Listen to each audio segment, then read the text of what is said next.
My friends and I did something awful on our graduation trip. Now I'm the only one left. It's been over a month since Jay was murdered. His mother found him with a broken neck at the bottom of their staircase.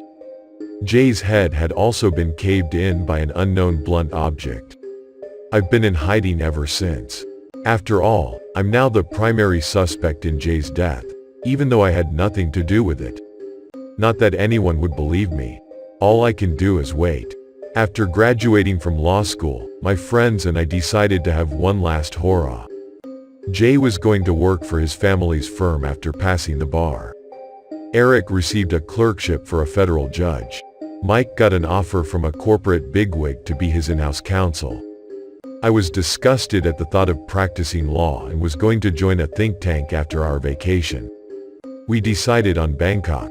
It was a cheap but exotic destination, the food was great, and, well, you could have some discreet fun.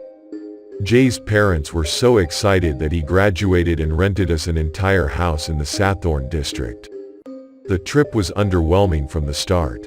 The locals in our neighborhood were suspicious of us and eschewed any attempt at interaction with us. It didn't help that we were drunk most of the time and raised hell long into the night. A police officer came to our rental after Mike threw a chair from the third floor, and Eric had to pay a bribe to get him to leave. Pretty soon, we burned ourselves out and became bored and grumpy. Then Jay met Bandit. Bandit, we called him Bandy, was a local high school student who couldn't have been older than 18. Bandy was tiny, even by Thai standards, and had cropped black hair and a spindly, prepubescent mustache. He was also comically bow-legged and would hop around when he got excited. Bandy spoke perfect English and soon became our liaison for debauchery. He brought liquor, weed, and girls to our house anytime we asked. He also refused any sort of payment. Hanging with his American pals was enough. When Bandy came to our house, he always entered the backyard to avoid detection. He would tap on the door 4 times and whistle like a character from Looney Tunes. Bandy loved anything America and was a more zealous patriot than his American friends. He grew up on propaganda action movies like Rocky IV and Lethal Weapon. Bandy learned English by watching those films and wanted to move to the US for college. Then he would marry an American girl and live out the rest of his days in peace and liberty.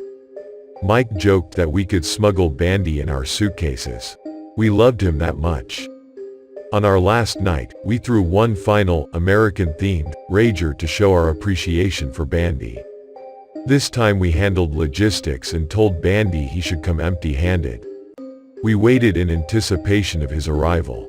Then we heard the sign, 4 knocks and a whistle. Bandy's eyes widened once he saw what we had planned for him. USA motherfuckers, he joyfully screamed and shotgunned a beer with Mike. I don't remember much from the party. I must have passed out in my room before midnight, but I was frantically awakened by Eric. Dude, wake up. Bandy fell down the stairs. We raced toward the stairs and saw Bandy's body crumpled at the bottom. Jay was shuffling the girls we brought out the door. Mike was pacing back and forth like a maniac. I ran down to check on Bandy. He was still breathing, but his neck and head were contorted in a way that wasn't natural. His eyes darted around in a panic, slowly coming to the realization that he was paralyzed. Well, don't just stand there, I yelled. Call an ambulance. Jay came back into the living room. Are you stupid? Adam, there's coke and weed everywhere. What are the police going to say? Eric shook his head. Fuck that. We need to get him some help now. I'm going to call an... Before Eric could finish his sentence, Mike came in with a hammer and bashed Bandy's head. We all froze in shock.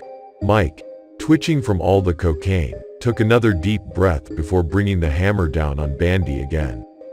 A sickening moment of silence followed before Eric and I started screaming. What the fuck, Mike? I yelled. What the fuck did you just do? What was I supposed to do? Mike slurred back at me. Dude was a goner. All I did was end his suffering. He then nudged Bandy's now corpse with his shoe. Eric, Jay, and I all shouted at Mike and then argued about what to do next. Spare me your false righteousness. Mike sneered. We all have futures to get back to. I will not jeopardize mine. Jay sidestepped Bandy's body and walked up the stairs. He came back down with a bedsheet and threw it over Bandy. Like clockwork, we worked together in silence to get rid of the body. We wrapped Bandy tightly in the bedsheet and carried him out the back door. Eric and I drove to the pier, stuffed some rocks into Bandy's pockets, and threw him into the river. His tiny body hardly made a splash. We quietly left Thailand the following day. Mike stared out the plane's window the whole flight, finally realizing the gravity of his actions. We touched down in the country we called home, and the place Bandy never got to visit. Mike was the first to speak before we went our separate ways. We did what he had to do, I guess. Mike would also be the first to die. They found him almost 2 months after we returned from Thailand. Mike fell down the stairs, breaking his neck in 3 places. Police also discovered 2 wounds caused by blunt force trauma on his head. One of them was post-mortem. Mike's father said we were the last to see him alive. Mike's dad claimed to have only talked to Mike on the phone and commented that his behavior seemed strange. Mike complained that he wasn't getting enough sleep and would hear odd noises at night. The night before he died, Mike made 3 phone calls to 911, but they were all disconnected. I skipped his funeral. Eric called me, asking why I wasn't there. I told Eric that what happened to Mike was the literal definition of karma, and I no longer considered any of us friends. Eric seemed hurt by my words but couldn't disagree. It was best to move on from everything, no matter how difficult it could be. Before he hung up, Eric asked if I had trouble sleeping recently. I keep having these nightmares. Mostly about Bandy. It's strange. Remember how we made him do a secret knock and then whistle before he walked into the house? I swear I hear it all the time. I responded that I didn't think I could remember any of my dreams since we returned from Thailand. Eric sighed but wished me the best before disconnecting the call. Eric's wife, Jessica, found him at the bottom of their living room staircase a month later. His neck was twisted by the fall, and someone finished him off with a blunt object. Jessica also said that he had been acting erratically since Mike's death. Eric wasn't sleeping, and he confided in her that he felt they were being watched. I decided to go to Eric's funeral since we were the closest. Jessica and I exchanged hollow pleasantries, and I was preparing to make a quick exit before I saw Jay. He looked like he hadn't slept in days. I went to speak to him, but he tried to rush back to his car when he saw me. I chased him, determined to know what was going on. Jay fumbled for his keys to start the car but stopped when he realized he would have to run me over to leave. Jay, talk to me, man. What the fuck is going on with you? Jay looked up at me with dark circles hanging around his eyes. He studied me before saying firmly, I need you to stop fucking with me, Adam. I slammed my hand on the top of the roof. What the hell are you talking about? Jay shook his head. I know what you're doing, Adam. I know what you're doing. He screamed so loud that other funeral goers started walking toward us. I know it was you, Adam, Jay said again, his voice quivering. It fucking has to be you. He then shut his car door and sped off. I turned around to leave and saw Jessica behind me. What did he mean by that, Adam? Do you know what happened to Eric? Do you? I bolted back to my car and drove home. A detective called me an hour later to ask some questions about Eric. I offered some empty platitudes and hung up the phone. I didn't know what was going on with Jay, so I tried to reach out to him, but every call went to voicemail. I didn't hear from him for another week. I woke up in the middle of the night to a missed call from him. I tried to answer back, but the line seemed disconnected. It was the night that Jay was murdered. The night Jay died, he left a note confessing his role in covering up Bandy's murder. He spoke about the guilt keeping him awake and that he was suffering from PTSD. Jay also felt that someone was watching and tormenting him. Since I was the last of us left, he accused me of being the perpetrator and swore I murdered Mike and Eric. I should have turned myself in. I know I didn't kill my friend. I'm not sure why I felt compelled to run and hide. But I did. I fled the state to a cabin owned by my late grandparents.